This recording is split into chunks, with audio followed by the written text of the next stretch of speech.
always are. We thank you for your Son, Jesus. We thank you for everything that comes along with him. We take nothing for granted that you've given us, especially freedom. Freedom in this room to decide how we live. Freedom in this room to be good neighbors and friends and brothers and sisters. It's just truly what Jesus said, that he sets us free. We're truly free indeed. And so I pray that we use this freedom to glorify you.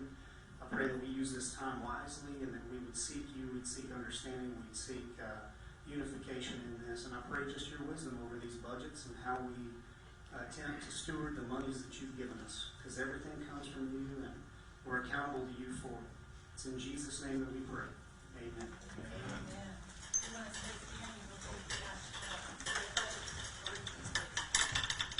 I pledge allegiance to the flag of the United States of America and to the republic for which it stands, one nation, under God, indivisible, with liberty and justice for all. Okay. Next on the agenda is our public address, and I will give that to our moderator, Jennifer Ramirez. Thank you for participating in today's City Council meeting. Your input and your views are important to us, and we're glad you're here to share them. At each posted meeting, we invite fellow community members to address City Council regarding posted agenda items. To ensure everyone is able to speak, we limit each speaker's time to 3 minutes. At the end of 2.5 minutes, a beeper will sound from the dais to alert you you have 30 seconds to wrap up your thoughts. We ask that you stay within the 3 minutes allotted. In accordance with the Open Meetings Act and state law, speakers are asked to limit their comments to items on the posted agenda. Doing so will ensure we are all following guidelines and we are able to have an effective meeting. Thank you for your consideration for this process and for your valuable input. The first speaker today is James Kane, and I think that's all we have. He is speaking on the grant item.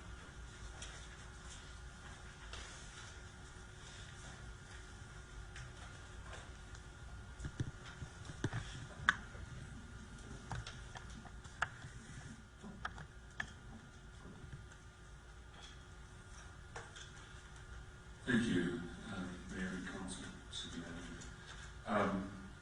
My first comment is really about these extra meetings, and that's what we're having today in reference to this meeting today. And the time constraints that you're under, and I realize that. And I just suggest back when we went to half the meetings on that election, that this causes for this kind of thing to go on, and it results in the fact that it's not as transparent to the public as it could possibly be, because most people don't look at this. You know, I had in the paper it said we were y'all were meeting yesterday at 1:30. Okay, so the paper may be wrong there. And then today's special meeting, again, we've had several special meetings, and I appreciate special meetings, but unless you can advertise that out in some other form, it's really ineffective and people can't keep up with you. When we used to just have regular Tuesday meetings. And so it becomes a little confusing and limited access. Most people I talked to said they didn't know there was a meeting today about this hot button. It's a hot button for the city.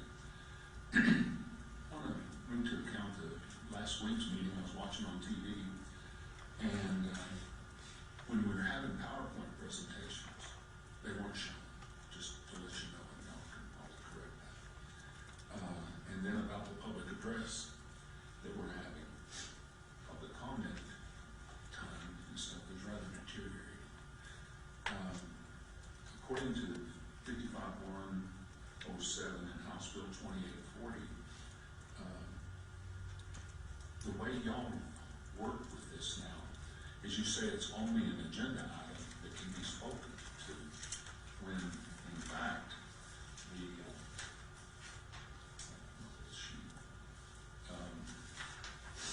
it says in it, 53 seconds,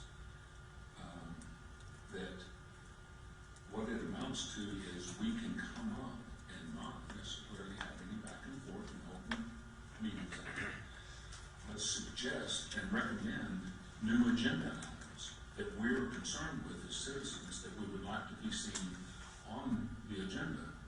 Naturally, you get the final say of whether it makes it to the agenda or not, but that we have other things that we can talk about besides an agenda item. And then the next thing is, when you make us speak, like right now, before y'all are talking, I don't know what y'all have said. And I may not even get up at the end of it, because I'll agree with everything you're doing. But as a result, I'm listening to you completely blind on what you're gonna do, except I do know you're fixing to go up on the taxes. One other thing is, city manager, you haven't put a new letter into the budget explaining where we're moving to. The last letter was June 9th, or whatever, July 9th. And a new letter explaining where we're fixing to go to 48 cents and why, and what, a nice little letter that you put out that sort of explains the situation to the council. The letter that's online on the budget is still the old one. I'd like to see a new one. How you explain some of this, thank you. Thank you for the extra time. Sure. Just to James' first comment, it wouldn't make any difference if we were meeting every day of the week. This would be this way. It is directly related. It has nothing to do with us meeting every other week. If we were meeting every day of the week, we would be under this guideline, and it's directly related to Senate Bill number 2 and the ramifications of what it's done to our process. Isn't that correct? That was my thought, exactly. And Consistency. we've not yet, this is actually consistent with how we've done it in years past. It's just happening earlier in the calendar year. We've always had a 3-day budget workshop. We had a 3-day budget workshop this year. I think in years past, we have also had a special meeting to do the tax rate like we're doing now. Maybe not every year, but I think we have done that before in the past too. And again, it's just calendar related. So it doesn't have anything to do with how often the city council is having its regularly scheduled business meeting. There's a lot of work that goes into the budget, and it can't happen in a regularly scheduled business meeting. There's not time. So we appreciate the comments, and we're open to listening. And I'll just even say specifically, Mr. Spank, I'm always open to hearing your ideas for agenda items. So you have my cell phone number, and you have my email address. So Since you're responding back to me, I'd rather speak to you at this time. I understand, but I'm saying, I know you have avenues to share your ideas, and I want you to know that you're welcome. I want to hear. Oh, I know that. Okay, good. Okay, moving on to the agenda item that we have posted today. It is with regard to our proposed tax rate for our upcoming budget year. Mr. City Manager, I'll hand the microphone to you, literally. All right, Mayor. We have the proposed maximum tax rate. It does not commit the City Council to this tax rate. It just establishes a maximum tax rate that will not be exceeded in the future budget year. To the comment about the letter in introduction, the letter is in introduction to the proposed budget. There will also be a letter for the adopted budget. There is not a modification to any letters or anything like that based on the council's recommendations or council guidance to modify the budget until there is an adopted budget. So there will be another letter, a final letter that's put into the final adopted budget that will accommodate any changes from the proposed budget to the adopted budget. But at this point, we're still in the working phase. There is no modifications to those. I understand the need for that and the desire for that, and I can absolutely answer any questions people have on what is being proposed at this point too. And then I have a question also. Were these handouts on the table out front there? Yes, and I think we had them, after a few people that come in, if you haven't received one, let us know and we can get, is anybody need one? But they're out there right now. They are out there right now. Did you get one, Tom? Okay, great. I just wanted to make sure any citizen or media person that was here had a chance to get one of those. Thank you. Good job, team. Oh, and I also want to let the city council know that the batteries on these microphones are not very durable. So you might as well turn it off and preserve the power, and then turn it back on when you have something to say. Mine's charging. It looks like when I got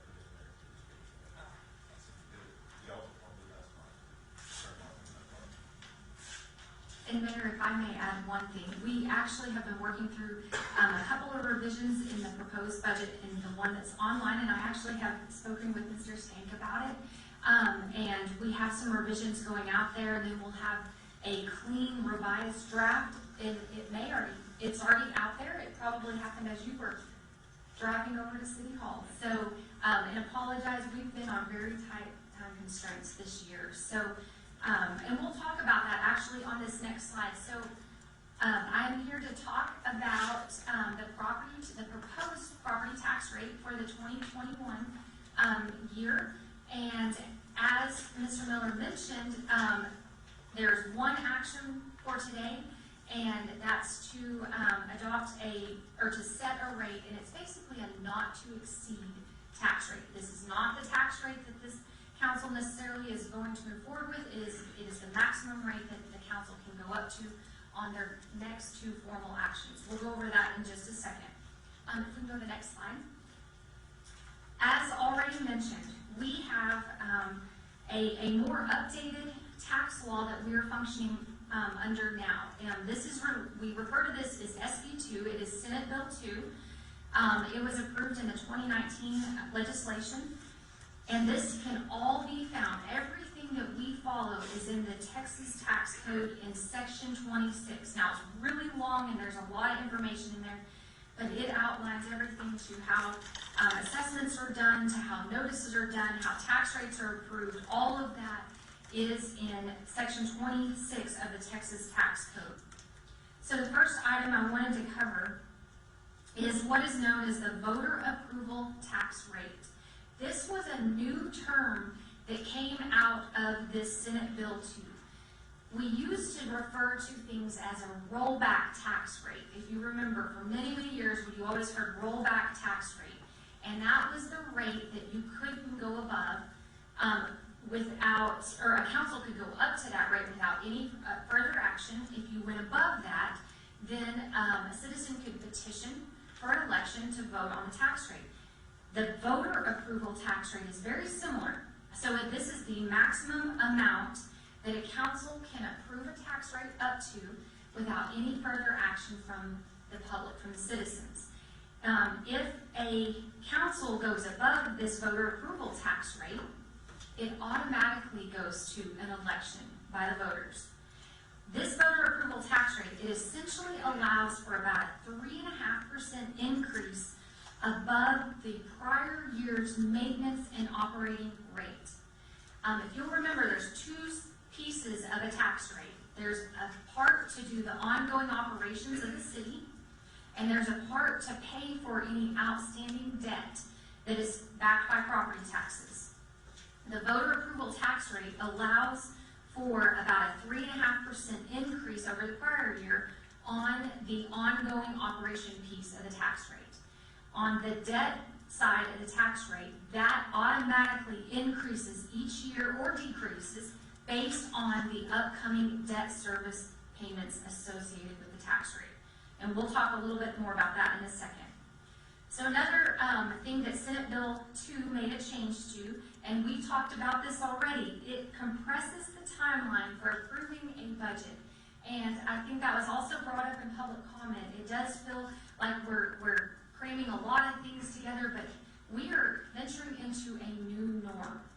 So Senate Bill 2, because if a council ever decides to approve a tax rate that's above that voter approval tax rate, a council will have to call a mandatory election that would occur in November. The election code outlines how far before an election that a council has to call the election. This year, that day is August 16th. So every action for a council to approve the budget and approve a tax rate has to be done before August 16th. Now, if we could extend it out before, the end of the fiscal year or the beginning of the next year. However, the new practice related to Senate Bill 2 is to have all the approvals done before you have to call an election to allow councils the ability. If they want to, they can. If they don't want to, that's fine too. But this will be the new norm. This is what all cities are going to. It's a much more condensed calendar. So that kind of pushes all the meetings together. We used to have meetings on into late August and all through September, but now everything has to be done before August 16th. As mentioned, Senate Bill 2 requires a mandatory election if an adopted tax rate exceeds that voter approval tax rate. Senate Bill 2 also limits the city's ability to lower taxes if an election is not successful. So I'm going to explain that a little bit more on the next slide.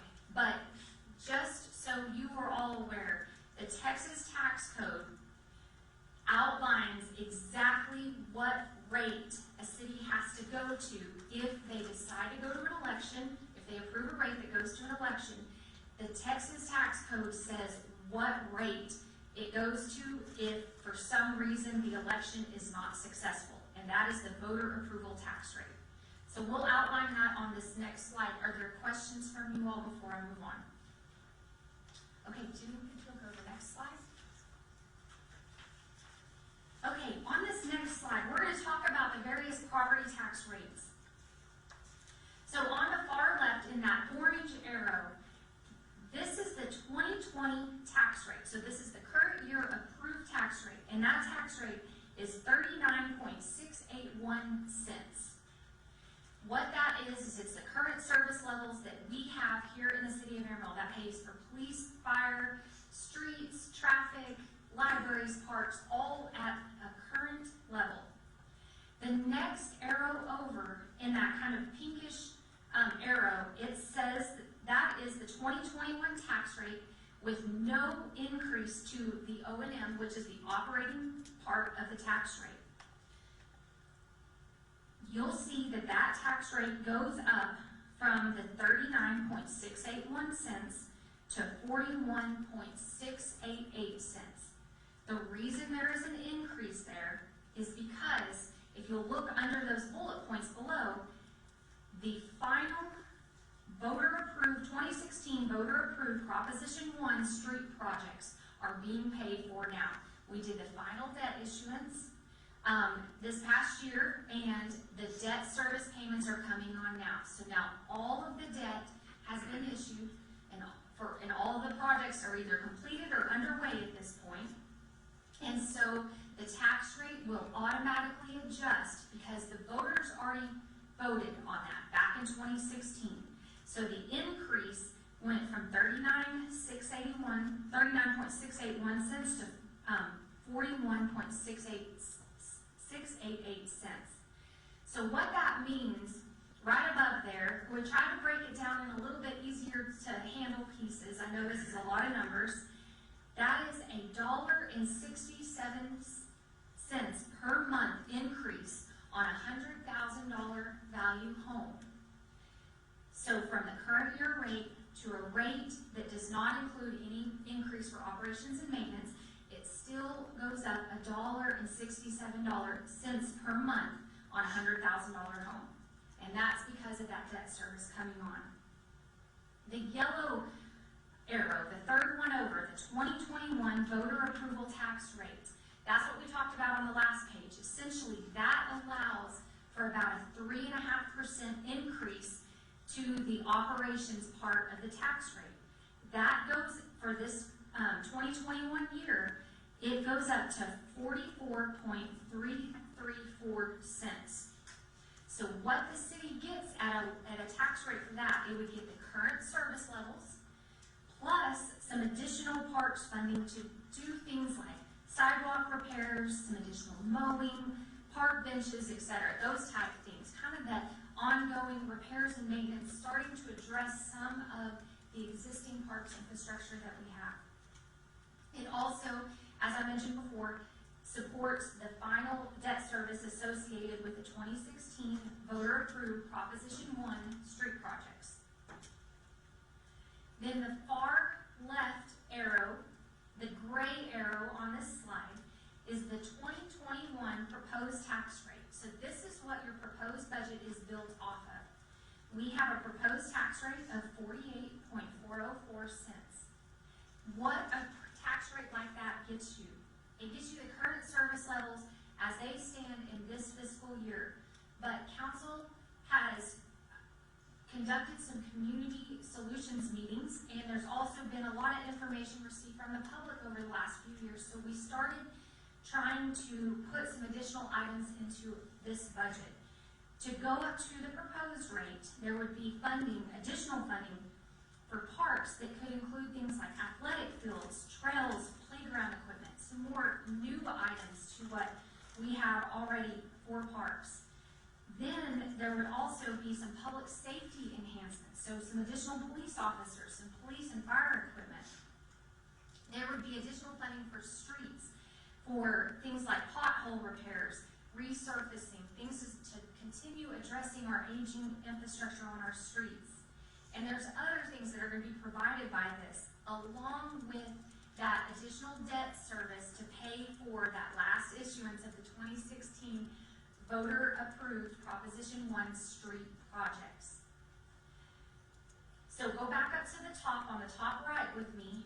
That black box that goes across the yellow and the gray arrow shows that to go from no increase on the operating piece of the tax rate up to the proposed tax rate, that's an additional $5.60 per month increase on a $100,000 home.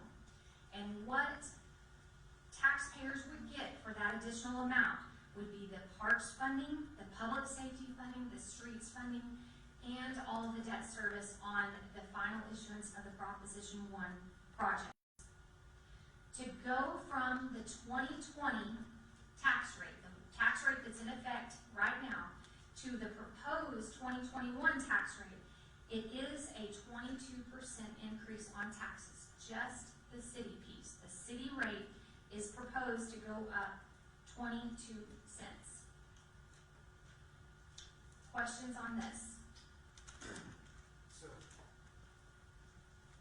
Laura, on this, I think you can correct me, or if we can correct the paper, whichever is right. Is that a voter approval tax rate in the yellow?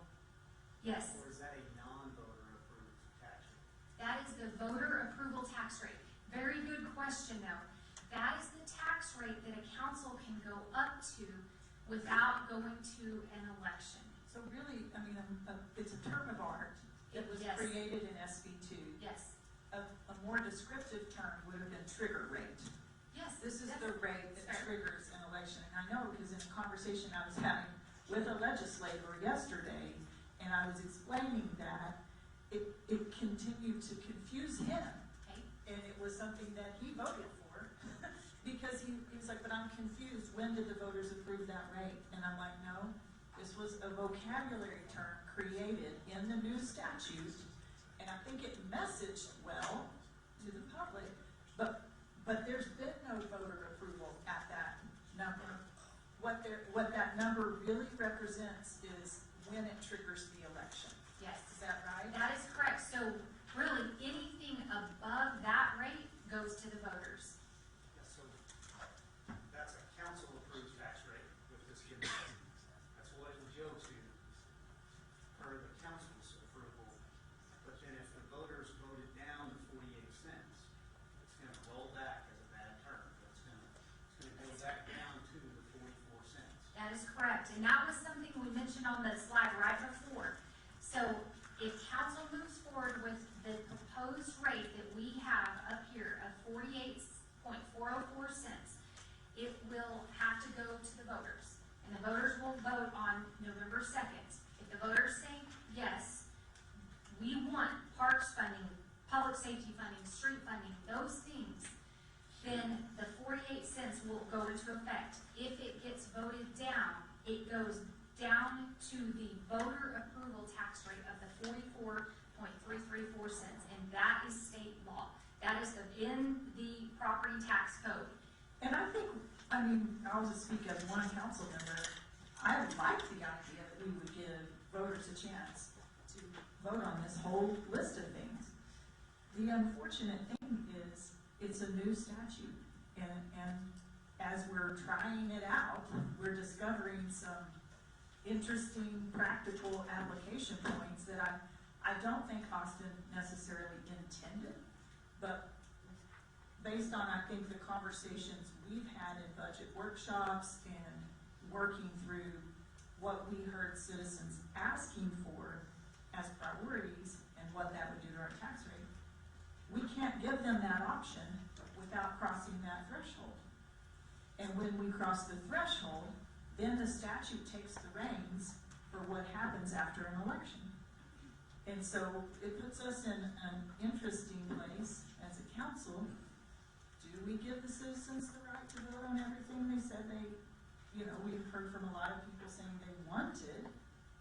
If we do that and cross the threshold, then the statute, Austin, is gonna take the reins depending on what the voters decide. So yes, the voters could decide yes, and then voters decide.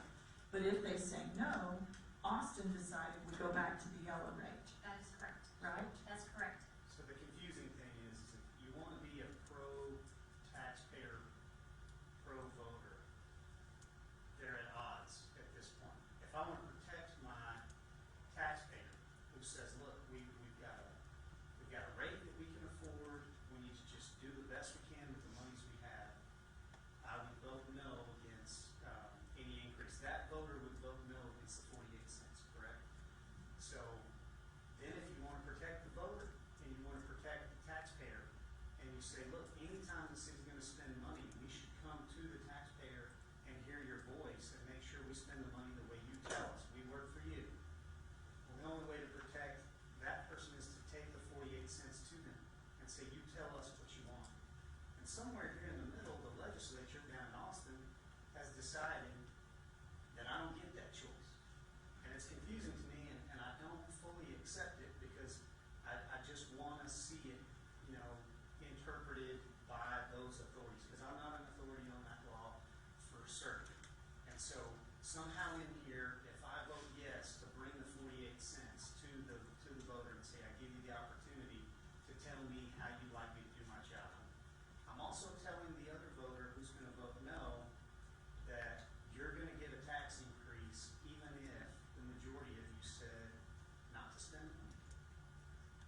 And so that's a catch-22 if I've ever seen one. And I'm not saying that I'm not in favor of fire and police and parks and rec. I think no matter what comes out here, if we approve this 48 cents, I pray and I hope that the people get their voice heard, and I would like to see people vote for these items. I would love to have nicer parks. I would love to have the best service in the state of Texas as it relates to fire and police, and be very competitive in what we pay those gentlemen to do the jobs that I think we should all honor and respect. And at the same time, here I'm stuck where I don't feel like I get an opportunity to vote to bring it to the taxpayer. Why can it not roll back to the 49 cents? Why can we not fail a vote and skip on past down to 44 and go all the way to the 41? The vote failed. It should return to the previous tax year. And so this is my issue, and you've heard me voice this, and so am I missing something here, Mayor, that I should have known before, or is this the first time that maybe our entire council is all getting on the train at the same time, and I'm not the only new guy? Like, this is something that's new for all of us. No, I think we've had this conversation. I mean, we've been doing 30 hours of budget workshops, and the conversation in 30 hours of budget workshops has been, as a consensus, we have individual opinions on what should be included or not included, but the proposed tax rate, what we wanted to set in front of voters, was something the 5 of us all weighed in on. And so we have to operate within the statutes that govern the process. And I could wish they were something different. Each council member can wish they were something different. We're going to waste a lot of time wishing Austin had set it up differently. What we have now is a calendar that must be moved forward to complete this budget. And if we want to have further conversations with Austin about how we think the statute should change, I think that's something we can engage in. For this budget conversation, the law is what the law is. It's a new law. We're all getting familiar with it still, even budget staff as they're putting things together. So this is something that we've discovered we don't like about it. We don't want to be limiting voters' voices when they come to the table to tell us how to spend their money.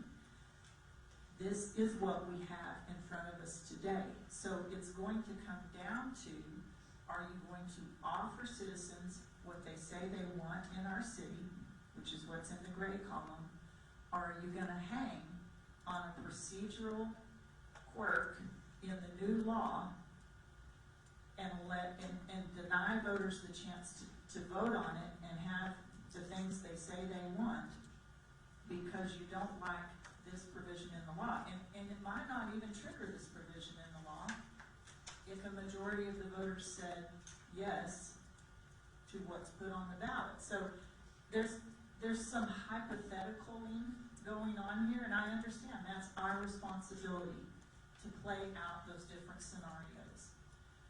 But I feel the weight of holding the city back until we've eliminated all the possible hypotheticals, and I think that's a dangerous place to be. But you're right that this is a quirk in the law. That I don't think it does what Austin wanted it to do. And it's sure not landing well with us. So to clarify the process, because I do understand my responsibility in budget workshop, and I have been given an opportunity. If I can, let me just, be a little bit of a whiner for a second. I've worked really hard to try to catch up. I put in a lot of long days, and I'm doing multiple things, and I feel like I'm pretty savvy, and I've got some wherewithal. But none of this is fair. Like, none of this makes any sense. Nobody should get elected in May and in July have a $400+ million budget placed in front of them and 30 different departments that you need to tour and understand and grasp the full needs, and then try to understand some good old government accounting that maybe doesn't work like anything you've ever seen in your life for some weird reason. There's just different rules, there's different ways, there's different things that get transferred and paid different ways. So if you were elected in November and not May, that's a much more fair opportunity to be. And really what I want to do is I want to be the best city council person I can be, and I want to sit in a good seat where I'm the best teammate, not just to the other city council, but to Team Amarillo. And so here I am where, I'm not whining too much, but I am saying it's really hard to vote and say like, yeah, I'm in favor of this because I understand, especially when our conversations over the last 2 weeks have been in understanding if we bring this to the citizens at 48 cents, that council would approve 44 cents, and that this comes back to this SB2. Well, in my proposal, I'd love to propose a 48-cent vote, and if it fails, it goes to 41 cents. That's only a couple days ago that I shouldn't say we, it's only a couple days ago that I fully grasped the fact that we can't get a ruling on that we can't get an interpretation on that in time, and that is not a possibility at all. And so I want to be a good teammate, and I want to be a good council. I want to do a good job, but it's very unfair in the way that it's being laid out here, because it's like, do you vote yes or do you vote yes? Well, I'd like to vote no. Well, there's not really a no. Or do you vote no or do you vote no?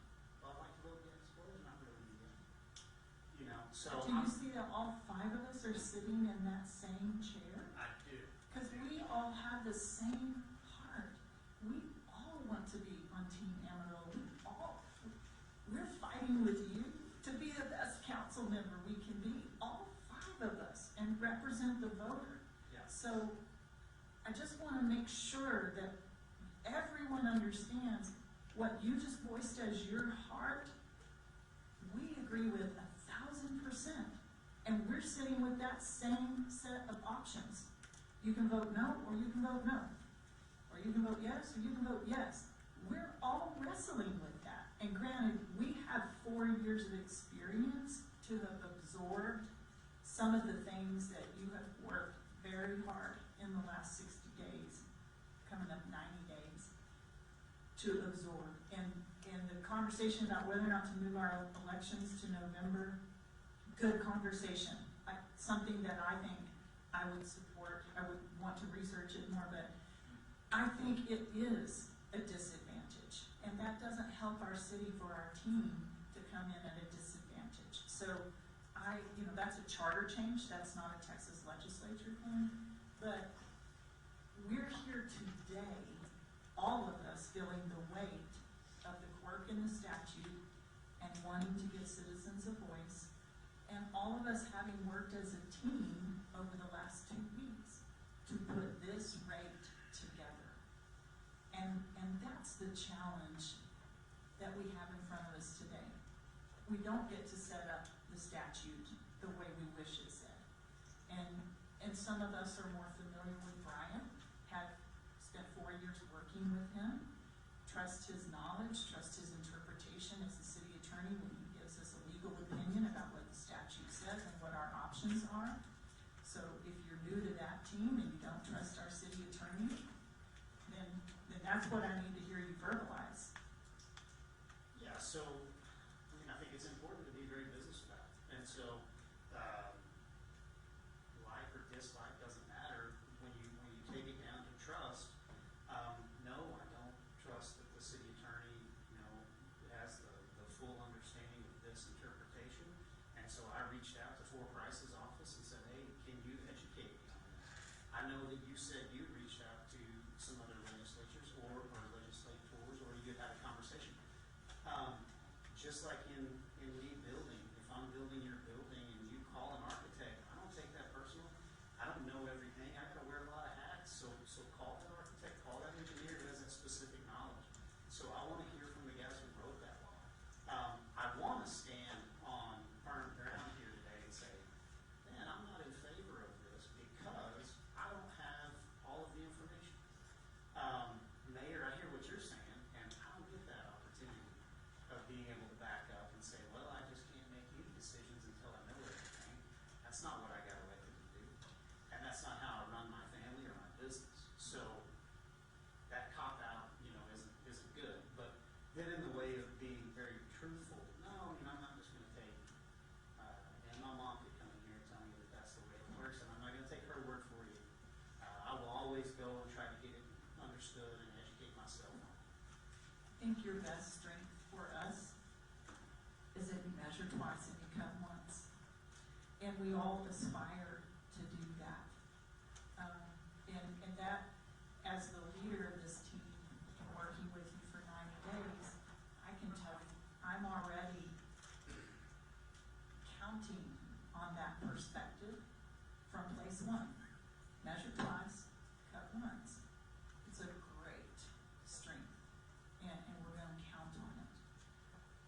There are situations where the timeline is what the timeline is, and the statute work is what it says. I think it's a great idea for us to ask our city attorney to ask for, request an attorney general. Let's go to the attorney general. He's the one who could interpret this law for us. Because, the legislature, we all go back to 10th grade civics, which I would have to do some brushing up on. Legislature writes the law. Judicial system enforces and interprets the law. So, asking, even if you were to ask the author of the bill, what did you intend? It's relevant, but they don't actually get to decide what the statute says.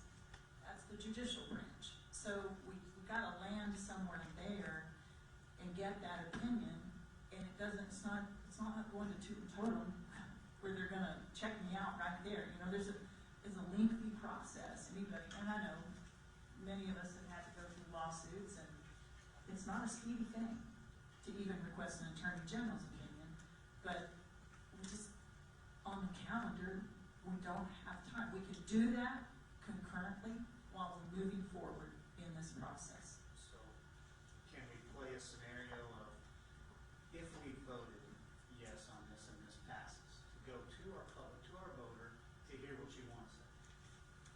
Do we spend this money? And concurrently, we get a ruling or an interpretation of, no, it can go back to 41 cents. Would we have an agreement here in this proposal that that would be what would happen? Because I don't think so. I think we would have voted for this to go back to the 44. So then we're really stuck. Now, you guys took an interpretation of the law. A month later, you figured out it wasn't that. And we took it based on our city attorney's recommendation. He's an expert in city law, and this is his expertise. So it wasn't just something that we pulled out of the air. We're relying on our city attorney's advice. Could we amend it? Is that allowed for? Brian, can we amend it? Can we go back to the 41 cents when we put it to the vote? Once we set the budget tax rate. Yeah, Brian, correct me if I'm wrong. Once we set the budget and tax rate, adopt the budget, once we hear back from the Attorney General on seeking a variance to SB 2 or an exception from SB 2, because the language, the language on SB 2 is very clear. It provides no opportunity for a variance, and people all have their opinion. The legislature wanted to be very prescriptive about what a city could do and what would happen if a vote failed.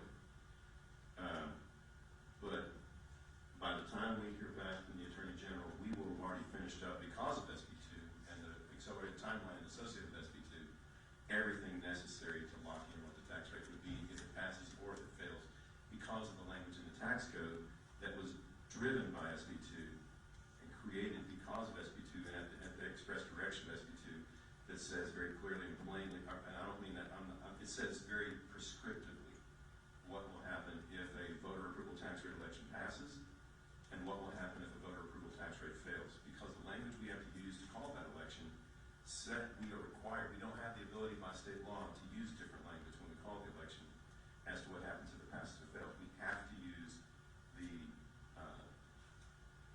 tax rate that is subject to the election, and then if the election fails, we have to use the voter approval tax rate as the new actual tax rate.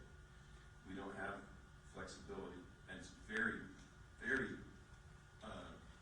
blunt, prescriptive. It says exactly what will happen, doesn't give us options.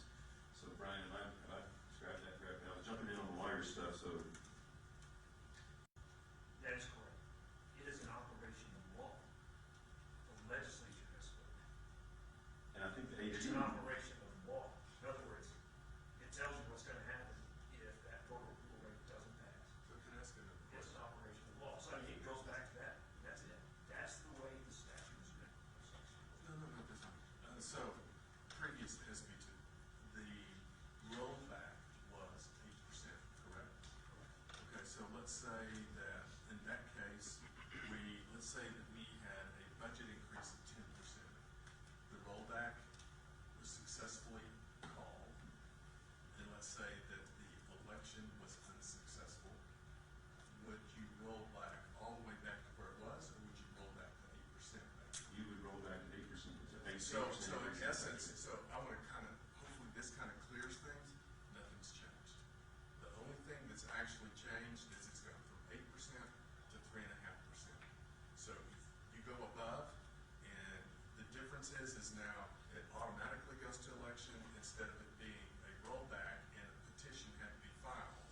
If they filed a petition and they were successful with the petition and we voted on it and the vote failed, then it would only roll back to 8%. So that the law hasn't, in essence, the law really hasn't changed in that aspect. In this part that we're talking about right now, it hadn't changed. Once again, an operation by law situation. So I'm incorrect then in what I understood. I thought in a rollback election, it would return to the previous tax rate. No, in prior to SB 2, so the rollback rate, and this is a term defined in legislation, was an 8% increase in the property tax rate with the exclusion of changes in debt, interest and sinking, and things like that. To have a rollback election, you would have to have a petition to the city to have a rollback If that rollback election failed, say a city proposed a 10% increase in the property tax rate, if that rollback election failed on that 10% tax increase, it would revert to the maximum tax increase that the council had the authority to impose, which was 8% at the time. It is the same language now in that it will default to the maximum tax increase that the town council has the authority to impose, which is 3.5% now. So in There are essence, other things that contribute to that. There is math that goes into the calculation of the 3.5%, and that has to include a 3-year look back and all kinds of different things. But it is, in essence, the same function if a rollback, or in this case, a voter approval tax rate election fails. so in essence, all that happened was, besides some other little tiny constraints to the deal, was they constrained the ability of a council to increase the tax rate by 4.5%. Without voter approval, correct? Right. So that's really, and then they also put in the mandatory election as opposed to you had to have a petition for that. Well, I don't want to oversimplify, but the question for y'all is, do you want voters to be able to vote on the things that I don't want to say that they've said they want, but what you've heard they want? Or not? And I would say, so I look at this a little differently, sort of. And the way that I look at this is I look at, in running for election 3 times now, all 3 times, I constantly heard from people that they wanted fire, public safety, police. They wanted, that was number 1, and number 2 was streets. And so if that's the case, then I've got to do my very best to see that that's taken care of. Since then, we've had some community solution meetings, and it's become inherently apparent, because I've looked at how many community solution meetings have we had? 3? We've had 3. And at the first 2, we had maybe 30 individuals from the public show up. It was on City Hall, it was on a civic center or something else. Housing. Then we have the 3rd one, which is on parks, and we had over 300 people show up. That tells me that there's a significant need for us to address parks. So now then, all that I can do is say, we're running on a tight budget anyway, tell me what we need to do. And so the staff brings back, here are the things that are needed. One of them is we need a minimum of $3.5 million a year in parks, just to maintain what we've got. It doesn't mean that we're going to add any additional, fix things up, which is really what the people are saying. They said that over and over again. They wanted new things, they wanted better things. So not only do we have this, but we've got that. So now then, they come back and they bring back, number 1, we're addressing police, fire, public safety, we're addressing city streets and maintenance, we are addressing parks. So for us to do that, this is the rate that we have to have. I feel like I'm doing the best I can do. I put it in front of them and let them make their vote. And that's the way I look at it. And if they say, they've already told me these are things they want, so if they want what it really takes, then they vote for the 48 cents. If they don't want what it really takes, then at least we built in 3.5% that lets us address some of those needs. And I feel good about that. But the only way to do that, The only way to give them that option is to make the vote. Is to make the vote. If we get caught up on the quirk of where it lands, if it doesn't pass, that's like saying, I'm afraid of striking out and not even going up to bat. And here's the funny thing about that, not really the funny thing about it, is it doesn't make any difference if it's SB2 or not SB2. Based on this budget, if it was pre-SB2, now then the difference would be, now then the public, if they didn't like it, then they would have to come up with a petition to force it to vote. But we've already triggered even that one, even that threshold. So that's how serious this is, and that's how serious I feel like if this is the budget that we're going to propose, then that's how serious we've got to take. Are we going to do what the public has said that they have made it quite clear that they do want addressed? And that's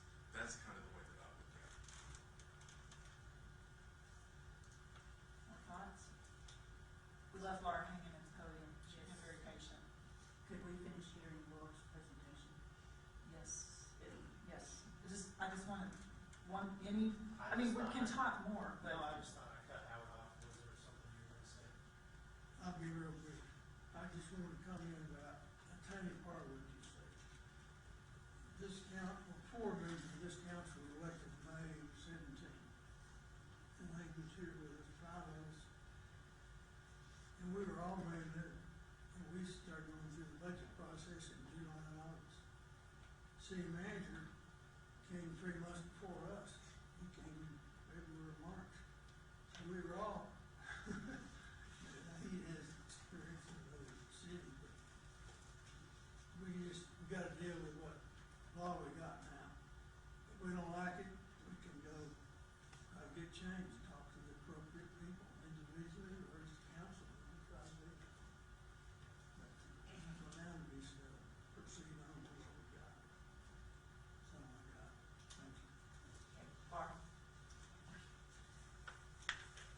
On this next slide, I want to talk about where the city lands on the total tax bill. This is something we hear a lot from citizens. I think there's a lot of interpretation of the tax bill, that the entire tax bill comes to the city of Amarillo. This dollar bill image here is representing if council were to proceed with a proposed rate of 48.404 cents, this is what the breakdown of the tax bill would look like.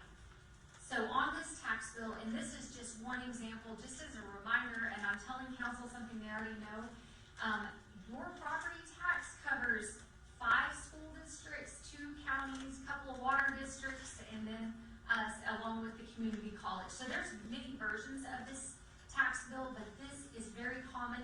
They vary just slightly, within a few percentage points in the other makeups. So what this one is, this is a makeup of a tax bill that is in Amarillo ISD and in Potter County.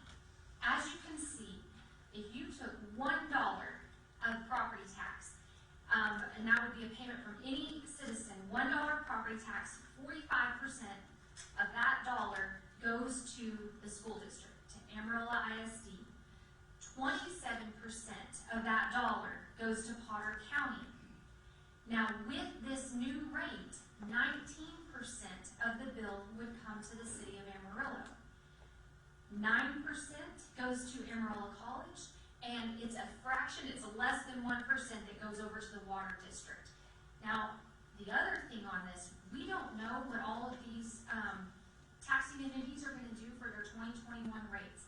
So what we're showing right here, these are their current approved 2020 rates with the city of Amarillo's proposed rate for 2021, which is the 48.404 cents. So of a dollar, 19 cents comes to the city of Amarillo, and that's to fund police and fire and streets and parks and libraries and traffic and all the various things that the city does. We represent 19% of the total tax bill. When we look at the totality of the tax bill, if this increase goes into effect up to the 48 cents, that would be an overall 3.5% increase on the total tax bill. Yes, it does feel like it's a bigger move on the city rate, but in the whole grand scheme of the tax bill, it would only cause the tax bill to go up 3.5%. As a reminder, any tax rate increase that if council decides to go forward with, there would be no increase to citizens over 65 or those that qualify with a disability exemption. The rate increase does not affect, they do not pay any more for a rate change.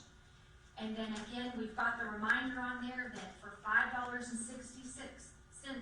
per month, there could be additional funding for public safety, parks, and streets. Is there questions on this? I know we receive a lot of questions about this. We wanted to make sure you guys had good information. We're going to get some of this, we're going to get a lot of this posted out on our website, and we'll probably be putting some of it out just to kind of help everyone in the understanding of the city's piece of the overall bill. Jenny, go to the next one. So the next thing we want to talk about is how do we compare? Well, it's a little tricky to compare a tax bill to a tax bill to a tax bill, but what we can compare to is other city rates. So there's various makeups of all different tax bills in different cities, but what we compare ourselves to is what do other cities have for a tax rate to do the same services we're doing, the police, the fire, the streets, the parks, the traffic, all of those things. So what we're going to show you on the next couple of slides, we went out and researched the 10 cities larger than Amarillo in population and the 10 cities smaller than Amarillo by population, and we pulled their 2020, so their current tax rates, and we compared it to what is proposed for the 2021 City of Amarillo tax rate. So this next slide here, and I apologize, but I know it's a lot of information, but what this tax slide has is those 21 cities we talked about, City of Amarillo, then the 10 larger by population and the 10 smaller by population. What we have graphed here, and we have sorted by their tax rates from highest down to lowest. Again, as a reminder, these are their 2020 tax rates versus the City of Amarillo's 2021 proposed tax rate. So we start with Fort Worth over on the far left, up at 78.5 cents, and we go all the way down to Midland, who is at 36.5 cents. You can see, and we've highlighted in yellow on this screen, there are 3 tax rates in that group of cities. There's 3 tax rates from 2020 that are lower than what the proposed City of Amarillo tax rate is. And you can see that's Plano, Frisco, and Midland.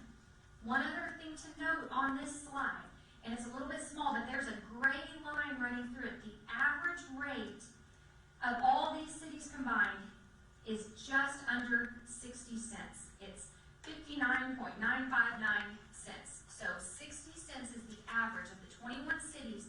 60 cents is the average. And as a reminder, the proposed budget for City of Amarillo is 48 cents, 48.404 cents. So those are last year's values compared to our this year value. That is correct.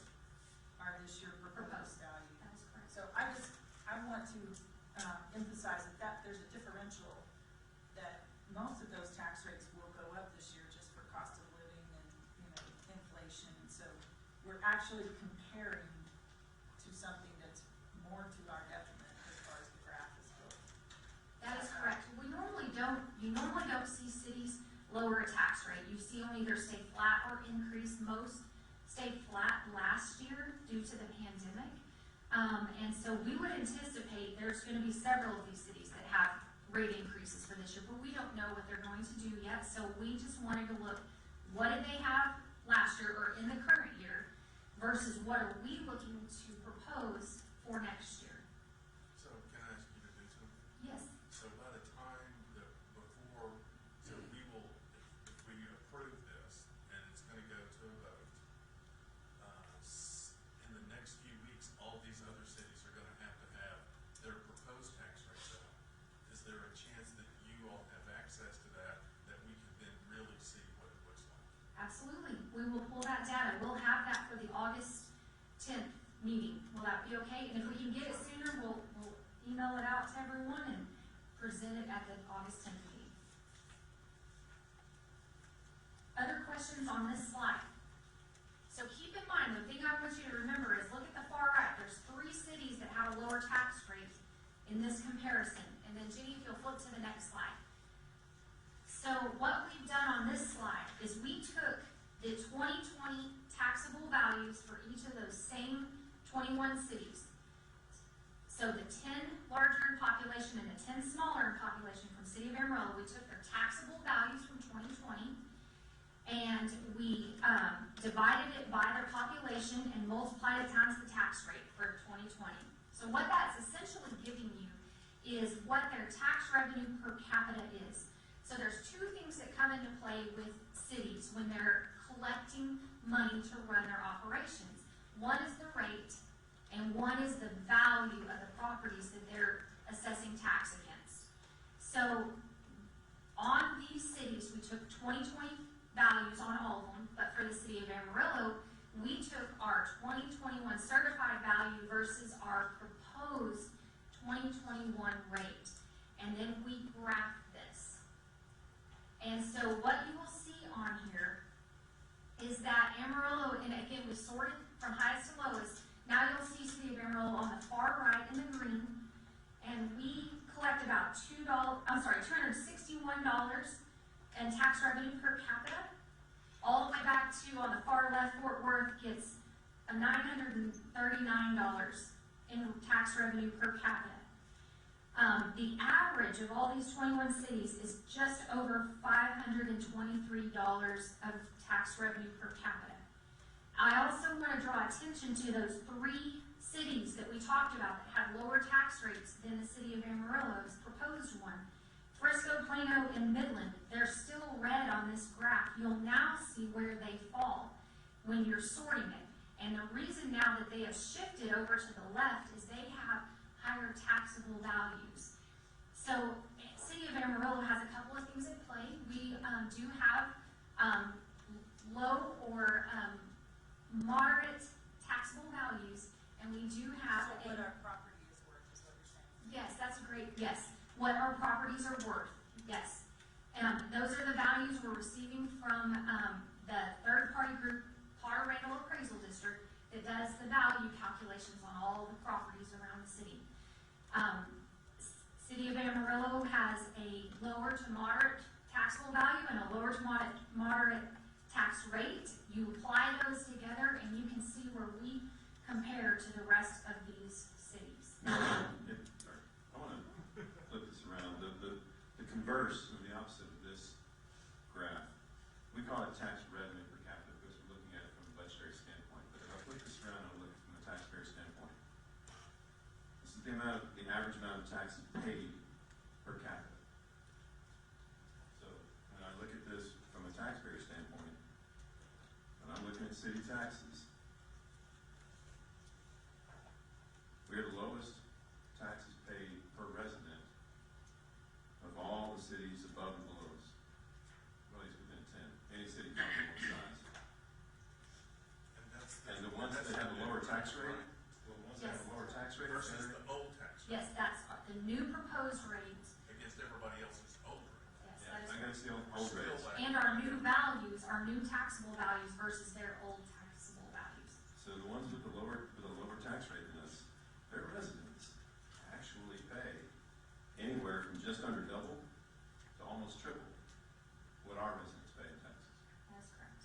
So, and that's not to say people should feel good about the taxes they pay, they never will, and we could talk them into it.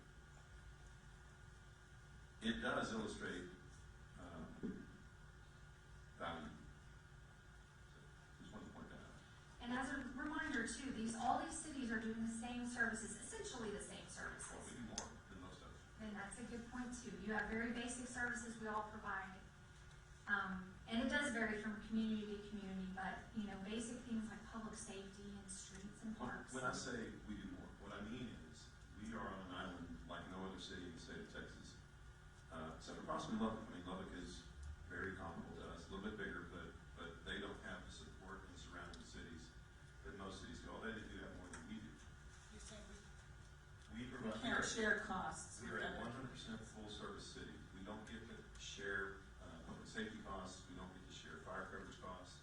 Our insurance service, or our ISO ratings are based on 100% what we do and not what coverage we get from neighboring cities. Like in one city I was in northeast Tarrant County, I had Hearst and Keller, and Bedford, and South Lake, and Richland Hills, and Fort Worth, all butting up against my city. And their fire stations that were close to my city's borders actually covered part of my city because we had automatic mutual aid agreements. So we could defray our costs by having them close by. We didn't have to generate our own water because we bought water from neighboring jurisdictions.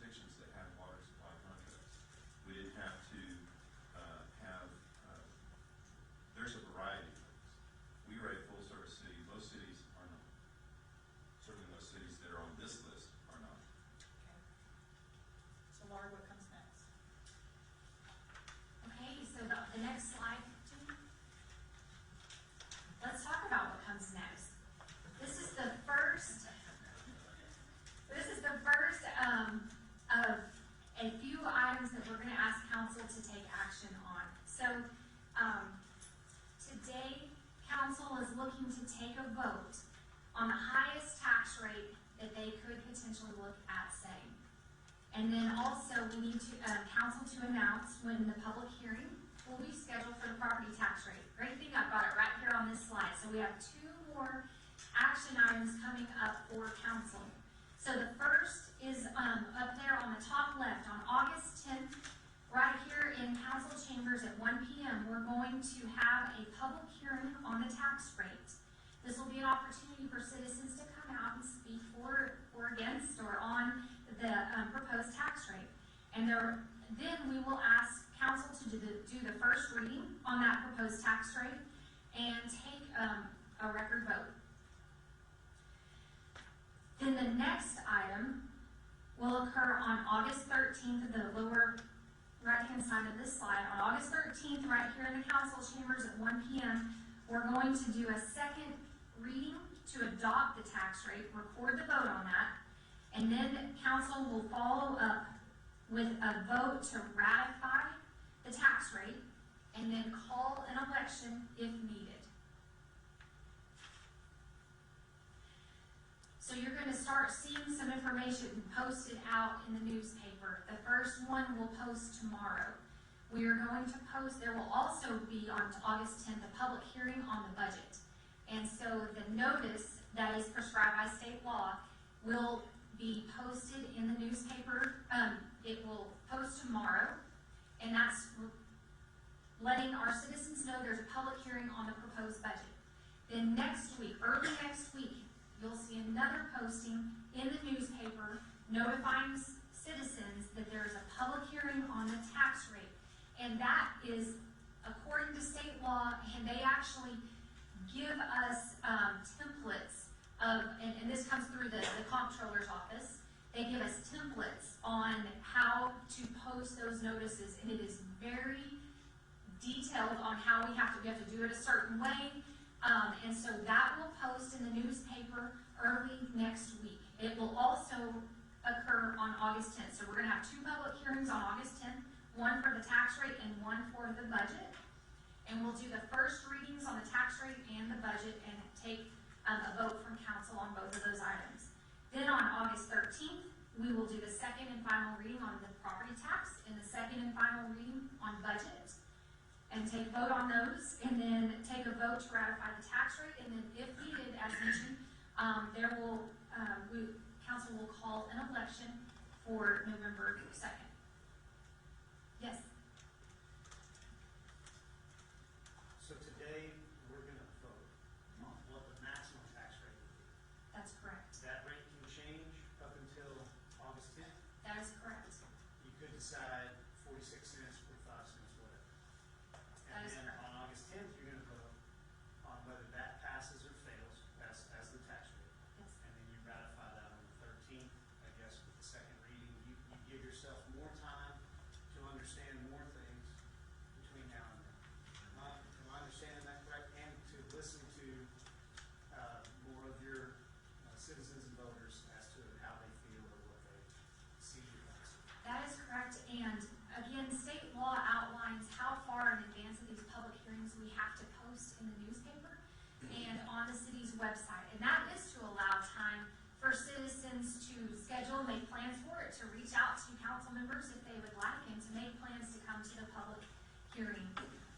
And Brian, stop me if I say something wrong, but our charter outlines that there has to be 2 readings on all ordinances. Your property tax is approved through an ordinance, and your budget is approved through an ordinance. So that is why you have a meeting on August 10th and also on August 13th. Most cities, and that might not be a correct statement, a lot of cities their charters only require 1 reading of an ordinance. So a lot of cities, it would only have the August 10th date up there.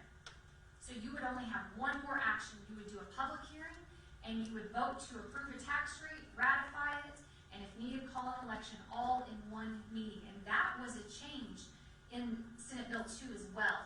Senate Bill 2, but prior to Senate Bill 2, you were required to have 2 public hearings. Now you're only required to have 1 public hearing, and you can also approve your tax rate and your budget that same day. But because our charter requires 2 readings of any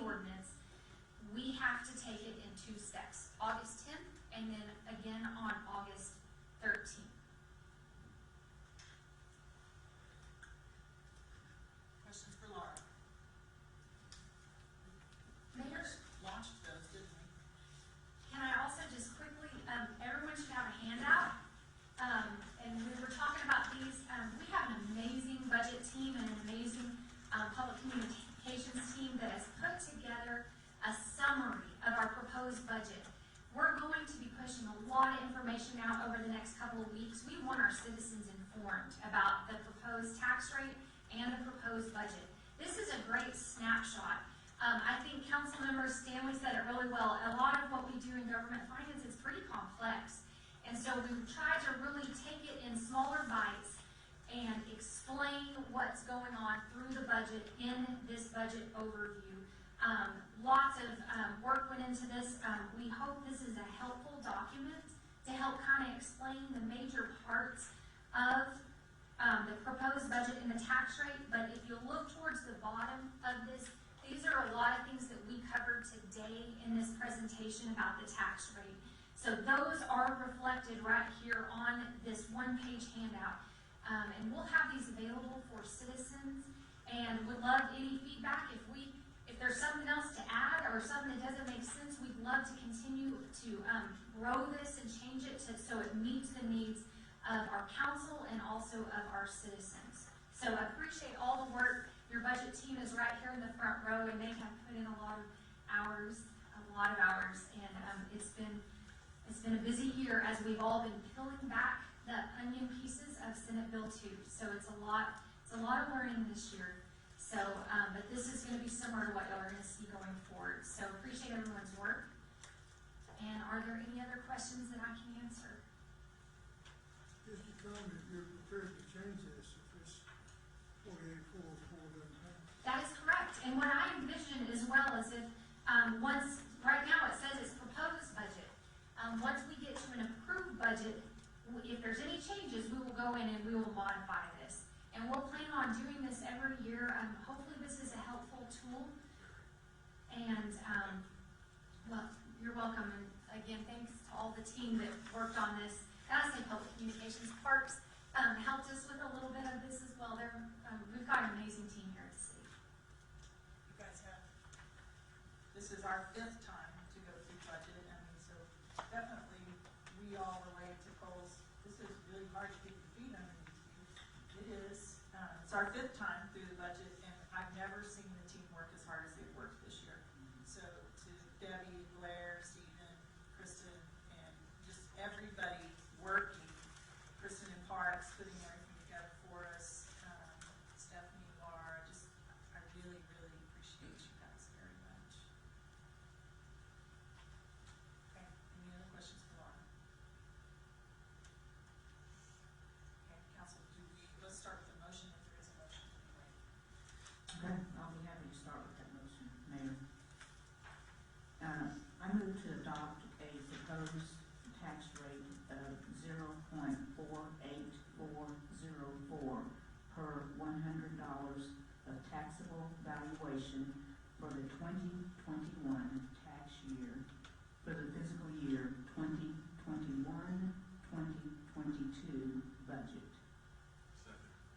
It's been moved by Mayor Pro Tem Powell, seconded by Councilmember Sauer to approve the proposed tax rate. Questions, discussion? Yes, before we vote on that, can I make a motion or can I ask, can we adjourn to executive session and get the latest update on APOA before we make this decision? Mr. City Attorney, can you do that? If you want to talk to me about it, we can. I can tell you that I've asked and there's no update from last night, since last night. And I wasn't updated last night, so my last update was Tuesday, is that correct? So I would just like Oh. to, Correct. Well, right, there's no update from the last council meeting. Brian? So can we not step into executive session just to get an update on that? No, you cannot, And, not unless you need legal advice. but it's an ongoing contract negotiation. That And that's affects, what I mean, if we're gonna talk to me about that ongoing negotiation, you can. then, I think that's what he's wanting to. Okay. And so I would think that we could do Okay. that, that would be great.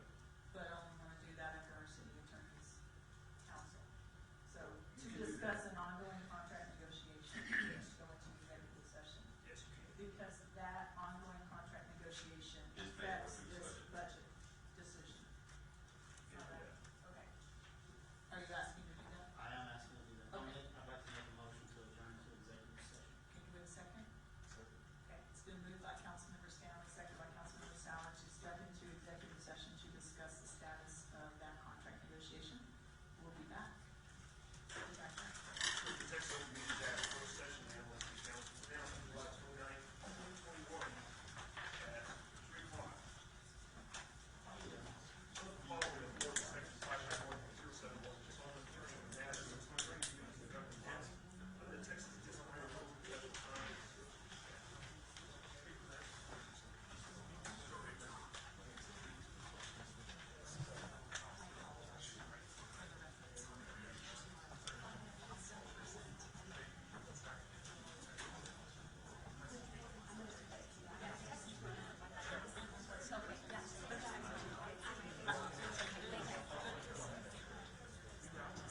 for of us incumbents, Cole's first time, but we've worked very, very hard, and I think we've done great as a team. We've done really good work listening to citizens, having some intense discussions about what to prioritize in the budget.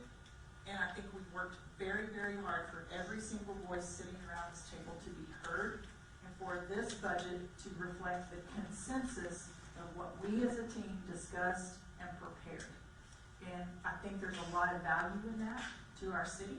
I think there's a lot of value in us working together as a team and building a consensus and bringing it to a point where the city sees us working together as a team. So I want to say thank you. Thank you for the hours and hours you have put into this budget process. Thank you for sharing your ideas and not holding back when you disagreed. Thank you for putting out on the table your disagreeing opinions. We saw those. And I would say that every single one of us has compromised on something to be at the point we're at, ready to propose this tax rate. So thank you for being coalition builders, for being bridge builders, for standing up for the things you heard citizens saying were a priority. We're a new team, we're 90 days old, and I think we're working together well. So those were my thoughts. Any final thoughts before Howard calls the question? Okay, you're calling it. Okay, all of those in favor of the motion, please say aye. Aye. Any opposed? Nay. Okay, that motion passes with a 4-1 vote. And because I value our team and I value the process, I want to say this today is the first that this team has heard any of this concern. And I know you're seeing it as a new issue, and I say you were able to vote no because you knew the 4 of us with experience would vote yes. And that feels like a political move. And it doesn't feel like good teammanship to me. And I don't want to walk out of here and not say that directly to you, that we've spent hours at the table and that you were in favor of the things in the column under the gray arrow. And we did not hear you backing off of that at all. You were in favor of it. And today you came and you voted against it on what to me feels like a hangnail. And so maybe you can verbalize that, but I'm not going to walk out of here and not fight for this team, even though we had a consensus and you've come today and changed your mind. Yeah, and Mayor, I respect you. I love the way you are looking me in the face and you're calling me out. I appreciate that, and I also appreciate the opportunity to explain because it is important. Along the way in the process, you're correct. I have heard everything you said. I've looked at the staff's recommendation. Originally, the staff's recommendation came out at 46 cents. It ended up going up to 48.5 cents. I am in no way opposing what this money is to be used for. I am fully supporting Parks and Rec. The monies that are needed there are obvious. I'm fully supporting police and fire. I am fully also acknowledging my inexperience and inability to grasp these concepts 3 weeks ago when I was presented with an 864-page budget. And I'm also looking at, I voted no on a maximum rate.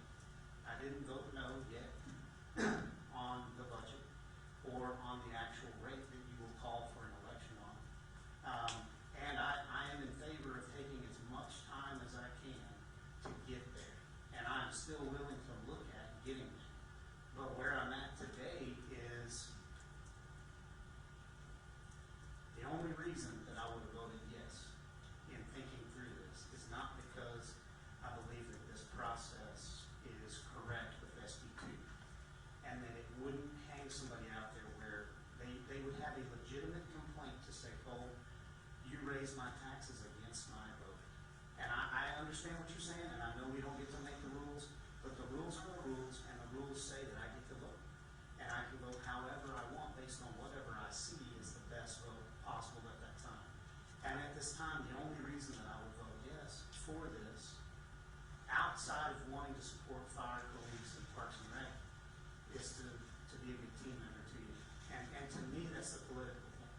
To me, that's me being political.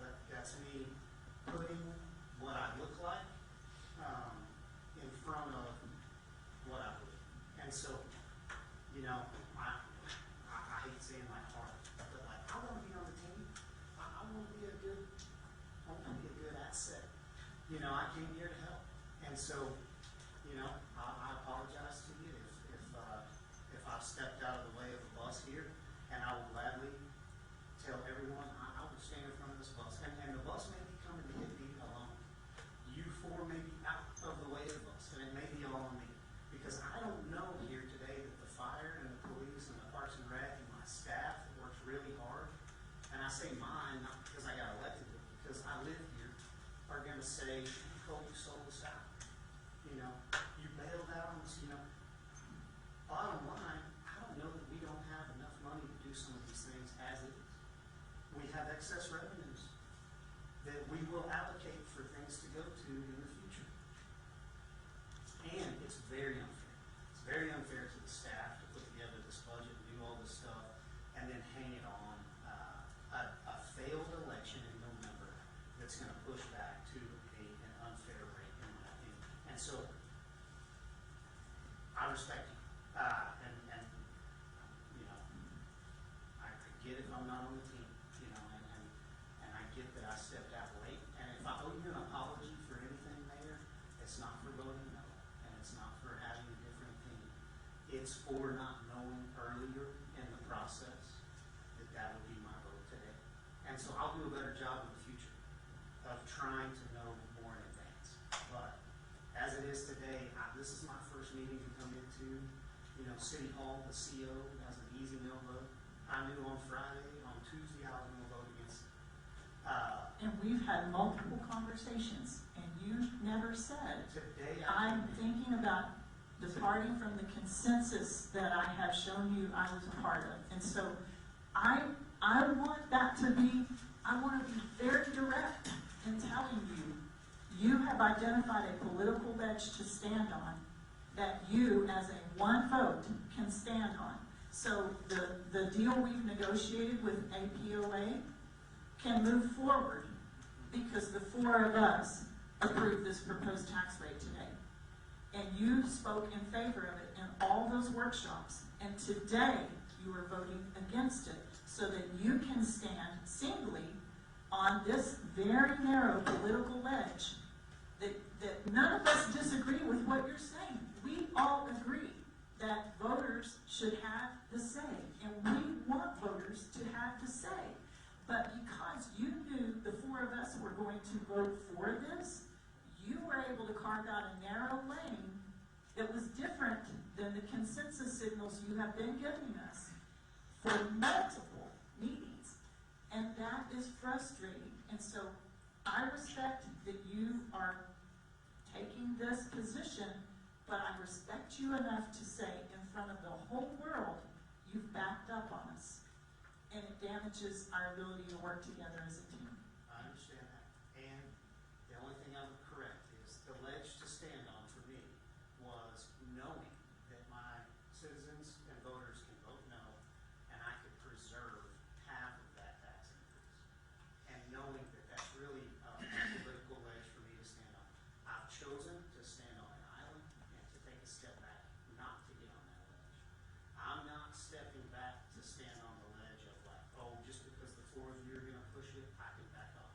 If I had known this thing was going to go a 0-5 vote, and we were going to have to start over, I'm fine with staying late and doing more work. We'll figure it out. So, like, let's figure out how to work through this. And I don't like my hands tied by the state legislature, and they are. And I'm not the only one saying that they are, but I am willing to take a step back, not on the ledge. I'll stand on the island, and I respect you for putting me there and being upfront, because I do believe you do a good job of leading and running this city, and this is what you're doing. You're looking out for the other things that you have to deal with in that seat, and that's a very tough seat. And if it's great to say, well, we should just take more time, start meeting again, go back to square one, and rebuild a consensus again because of this new information that you had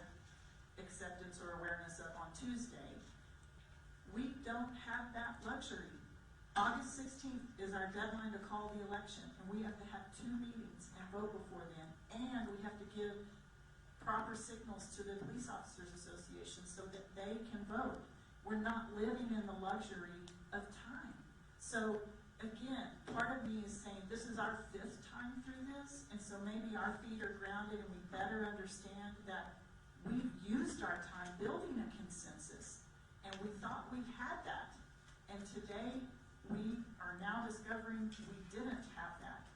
And so the 4 of us are going to stand on our experience of our 5th budget process and negotiating with the police officers and recognizing the very real and legal time constraints we have on the council. We can't go back to square one and build a consensus together. We've been doing that for weeks. And now here we are. It's time to vote. So I understand the pressure of it not being exactly the way you want it to be, the whole measure twice and cut once thing. I wish we had time to measure again. We're out of time. And the team has to move forward or else the city is held back. Let me say one final thing and I'll quit talking. Any strength left unchecked can become a weakness. So, you said earlier, one of my strengths is measure twice, cut once. The reason we're on the team is because I'm not like you guys. I'm different. The reason I'm a good teammate is because I may come in here at the 12th hour and be like, I can't get on board, I tried. And if you think that for the Except last you've been on board. And I want to clarify that. Am I wrong? Did we have consensus when we left the budget workshop? So you've as been on board. As on board as I can be in understanding the process, and Tuesday, I was not the only one in the room that was saying, this can't be right, this doesn't sound right. We should be able to put an option out, and I asked for the option of, I would like the option to group everything together, fire, police, parks and rec, for the $8 million, or I'm sorry, for the 8 cents, almost 8 cents, and to go in, and if it passes, everything passes, and if it fails, we go to 41 cents. That's when Brian said it doesn't work that way. That's when Laura said it doesn't work that way. No one else, except Eddie wasn't in the room, so I'm not going to say that you did or didn't know, but nobody else knew any more than I did as far as I knew at that time. And once again, my apology is very sincere to you in the way of, I wish I'd known this 2 weeks ago, but I could have mobilized more. What do you think the maximum tax rate should be? I think the maximum tax rate should be 48.4 cents or, based on a past election. And if it fails, then it fails. And I believe the maximum tax rate should be what it has already been voted on. So the maximum current tax rate right now, as approved by the citizens, is 41 cents. That's what it'll go to. The citizens didn't vote on it. That is the one that has passed most recently, correct? But based on your vote today, the citizens won't have the ability to do that. But it was based on below, so that's an inaccurate statement though, Cole, because it was based upon, we were given this leeway that this is what we can propose this budget, and the budget was increased. And it was not flat from the year before, but it did not exceed what the potential rollback at that point in time could be. And so therefore, at that point in time, no SB2 went in play at the last budget. So it was below the 8%. And so therefore, it did not go back to the voters. It was based upon the 5 of us voting, and then we voted and it passed. So as long as I have been in office, the budget has never gone in front of the entire citizenship of the city of Amarillo for approval. We have been given an 8% leeway, 8% increase leeway every year up until this year. This year it becomes a 3.5% leeway, and we are exceeding it. And this year we're more than exceeding it based upon the needs that have been presented to us. It's at a 22% increase, which would have gone through the 8% increase also. So the accurate statement is we're voting on what we feel like we believe that the city has said, that the citizens have said